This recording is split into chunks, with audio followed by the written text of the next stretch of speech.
in chapter 38 and 39, it's focused on Gog and Magog. And Gog is a picture of Satan, and Magog, the nations. We read of Gog and Magog in Revelation 20. Once Satan is loose from the bottomless pit, and Gog and Magog comes against the camp of the saints. So it's Satan and his forces coming against the corporate church. And in Ezekiel 38, God tells us of Gog and Magog's end, and this would be not during the Great Tribulation, but the completion of the Great Tribulation. It says in verse 20, so that the fishes of the sea, and the fowls of the heaven, and the beasts of the field, and all creeping things that creep upon the earth, and all the men that are upon the face of the earth, shall shake at my presence, and the mountains shall be thrown down, and the steep places shall fall, and every wall shall fall to the ground, and I will call for a sword against him throughout all my mountains, saith the Lord Jehovah. Every man's sword shall be against his brother, and I will plead against him with pestilence and with blood, and I will rain upon him and upon his bands and upon the many people that are with him, an overflowing rain and great hailstones, fire and brimstone. I just wanted to read verse 22 so we see the context is fire and brimstone, judgment day. But verse 21, speaking of Gog and Magog, saith the Lord Jehovah, every man's sword shall be against his brother. And that is referring to the army of Satan, the forces of Satan. Or turn to Zechariah chapter 14. In Zechariah 14, again, the context can be established. It begins with the Great Tribulation, moves into Judgment Day. Look at the last part of verse 5. And Jehovah my God shall come, and all the saints with thee. So Christ comes with 10,000s of his saints. Then, a little further on, we read in verse 12, and this shall be the plague wherewith Jehovah will smite all the people that have fought against Jerusalem. Their flesh shall consume away while they stand upon their feet, and their eyes shall consume away in their holes, and their tongue shall consume away in their mouth. And shall come to pass in that day that a great tumult from Jehovah shall be among them, and they shall lay hold everyone on the hand of his neighbor, and his hand shall rise up against the hand of his neighbor. It says the same thing as Ezekiel, that everyone will basically fight one another. They're going to fight one another. They're going to lay hold on the hand of their neighbor. And the third place where the context is Judgment Day is 2 Chronicles chapter 20. Now, how do we know 2 Chronicles 20 has the context of Judgment Day? Anyone? Because of the book of Joel. The book of Joel. And I'll actually read that first before we go here. In Joel 3, it says in verse 12, let the heathen or the nations be wakened and come up to the valley of Jehoshaphat, for there will I sit to judge all the heathen, the nations round about. Put ye in the sickle, for the harvest is ripe. Come, get you down, for the press is full. The fats overflow, for their wickedness is great. Multitudes, multitudes in the valley of decision. For the day of Jehovah is near. In the valley of decision, the sun and the moon shall be darkened, and the stars shall withdraw their shining. And I wanted to read that because that links it to Matthew 24, verse 29, immediately after the tribulation. And so in the valley of Jehoshaphat, God says, there will I sit to judge all the heathen. 2 Chronicles 20 is that valley of Jehoshaphat that Joel 3 is referring to.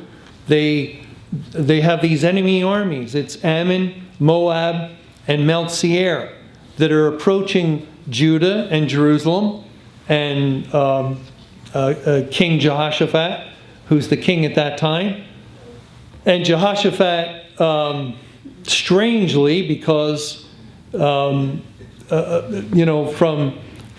what we can read in the Bible, had an army over 1 million men. So they seemed to be able to take care of themselves, but Jehoshaphat sought the Lord, and it seemed with the language, we have no might to fight against these people that are coming against us. And I think it's just basically that language is there to indicate the great multitude, where there are many of Judah, many of Jerusalem spiritually, but we can't really do battle. We're scattered across the earth.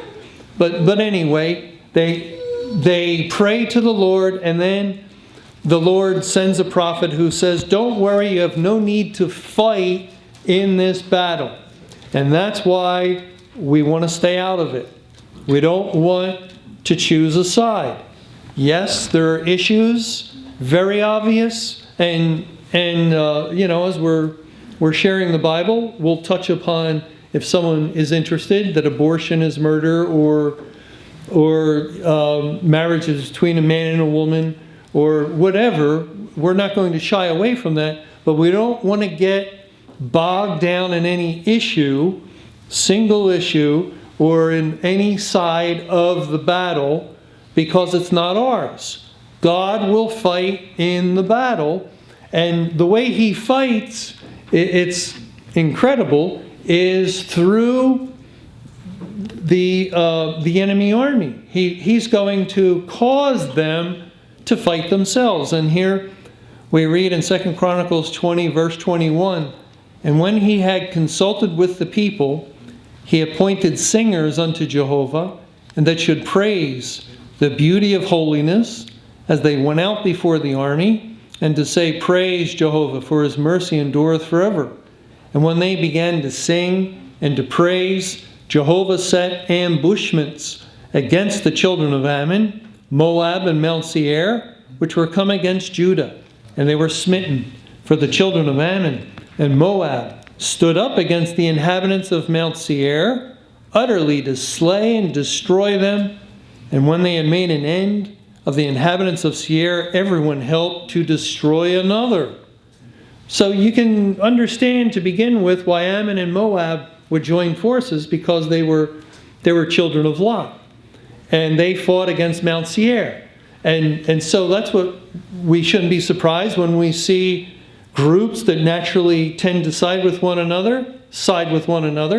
But what's interesting is, after they destroyed Mount Seir, they couldn't stop. And they start fighting each other until they were all dead, 100%. Not a single one left alive, historically. That's incredible, that there could be a battle that resulted in 100% fatalities. But that's what God is saying, because, of course, that's going to be the case with the final battle of Judgment Day. There won't be one unsaved that escapes. Every single one will be destroyed. But how God is picturing it, and there are groups like the those identify with homosexuality or lesbian and feminist groups, and they've joined, but they're fracturing, because now, with other issues with gender, some of the feminist groups are now siding against some of these other groups. And you can't make any alliance that will last during Judgment Day. Eventually, it's going to come to the point where there will be division, that there will be infighting and a battle. Of course, we're not seeing people, in most cases, literally physically kill one another, but keep in mind, it's a spiritual judgment. The judgment on the churches was a spiritual judgment. God shamed the churches for 23 years. He brought spiritual judgment upon them, and yet He didn't necessarily have them physically killed. It was something done in the spiritual realm. And the amazing thing is that now we're able to recognize, and this has never been understood or recognized, as far as I know, in past history, I don't think you can find a theologian anywhere or a commentary on the Bible, and I've read them on these verses where they're fighting one another, that would say, well, that is because Satan's kingdom is divided in the day of judgment and falls. And that's why this is a new understanding that the Lord is giving us as we've entered into this period. And we're the only ones that are equipped to see it and to grab a hold of it based on all the information that's come before. It would have been impossible to see. And so that gives us a glimpse into our daily newspaper. When at least it's been fascinating to me hearing these reports, and they might get you down normally, typically, and they still might get you down, even having understanding, but now there's something added. And when we see this and this terrible thing, no peace to the wicked. There's constant division, and it's daily being reported. Then we can have understanding and knowledge of what's happening, and it really is a sort of comfort. It just gives us a comfort that things are not really as chaotic as they seem, but God is working as judge, as divider over them, and He's dividing the enemy, which proves that they have been destroyed, that they have been defeated.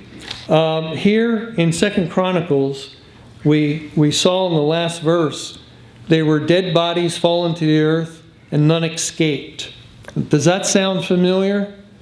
That none escaped? How about if we turn to 1 Thessalonians chapter 5? 1 Thessalonians 5. We're going to see a lot of tie-ins with verses that maybe we've been familiar with. In 1 Thessalonians 5, starting in verse 2, "For yourselves know perfectly that the day of the Lord so cometh as a thief in the night." So again, what's the context? Judgment day. And not only that, but spiritual judgment, because Christ comes as a thief, and He's such an incredible thief, since it's done spiritually, the world's totally unaware, just as He judged the church, and they would deny it to this day. So He comes as a thief in the night, for when they shall say peace and safety, then sudden destruction cometh upon them, as travail upon a woman with child, and they shall not escape. But ye, brethren, are not in darkness, that that day should overtake you as a thief. They will not escape. None escaped of those invading armies. In 2 Chronicles 20, they were all dead men.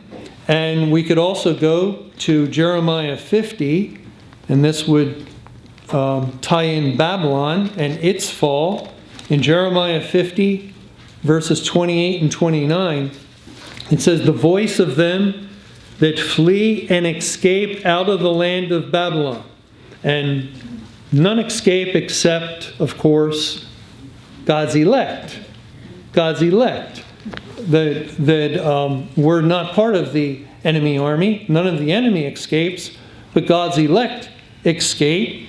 And it's the voice of them that flee and escape out of the land of Babylon, to declare in Zion the vengeance of Jehovah our God, the vengeance of His temple.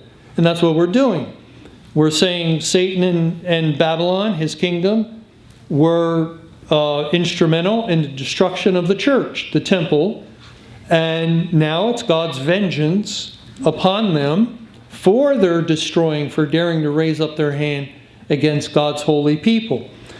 "Call together the archers against Babylon, all ye that bend the bow, camp against it round about, let none thereof escape. Recompense her according to her work, according to all that she has done, do unto her, for she has been proud against Jehovah, against the Holy One of Israel." And that statement what she has done, do unto her, ties into Revelation 18 and the fall of Babylon there. So none of Babylon escapes, but the ones that are voicing this are those that have escaped. And that would fit with Luke 21. If we go over to Luke 21,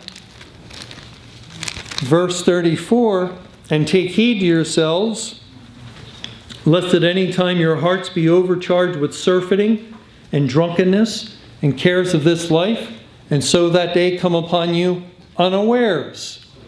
And the word unawares is the word translated sudden in 1 Thessalonians 5. Sudden destruction. Unawares destruction. I think it's the only two places it's found, but check me on that. And so that means you can use it either way. You could say, so that they come upon you suddenly here, or transfer this to 1 Thessalonians 5, sudden or unawares destruction, which is a good way, a vivid way of describing the spiritual judgment, because you can't see it. So especially those that are dead in spirit, they have no possibility of seeing it, and so it takes them unawares. And then verse 35, for as a snare shall come on all them that dwell on the face of the whole earth. Watch ye therefore and pray always that ye may be accounted worthy to escape all these things that shall come to pass, and to stand before the Son of Man. And that, you can go a lot of different ways with that verse, because we're all appearing before the judgment seat or standing before the judgment seat. None of the wicked will stand. They're part of Satan's house, his kingdom. They will fall. But the elect will stand, and the elect will escape all these things by God's mercy, according to his grace upon his people. Now let's go back to Jeremiah 50, where we just were. Jeremiah 50.